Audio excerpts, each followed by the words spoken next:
कारण मी खूप इमोशनल आहे. मी एखाद्याच्या प्रेमात पडली तर वाईट प्रेमात पडते, मग त्याला सोडणं माझ्यासाठी अवघड होऊन जातं.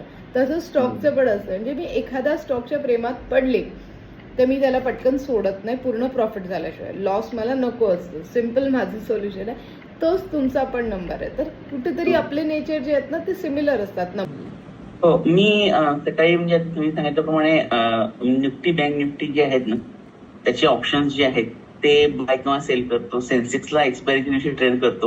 ओके. ते मला बरेच वेळा प्रॉफिट झालेलं आहे, पण काही वेळा हेवी लॉस पण झाला आणि ते सगळंच कॅपिटल घेऊन गेला. असं खूप वेळा झाले. म्हणजे मला काय होतं की एकदा ट्रेड झाला की मग त्यात वाढत जातं की आता घेऊ, अजून एक घेऊ, अजून एक घेऊ, आणि नंतर मग सगळ्यात शेवटी सगळंच तो संपून टाकतो. म्हणजे ओरिजिनल प्रेमात नका पडू. हा ते कसं अवॉइड करायचं ते थोडस बघायला लागेल. आता मी तुम्हाला तुमची बसण्याची डायरेक्शन देणार आहे, नंबर ऑफ क्वांटिटी देणार आहे, आणि ताबीज जो दिलाय ना तो तुमचा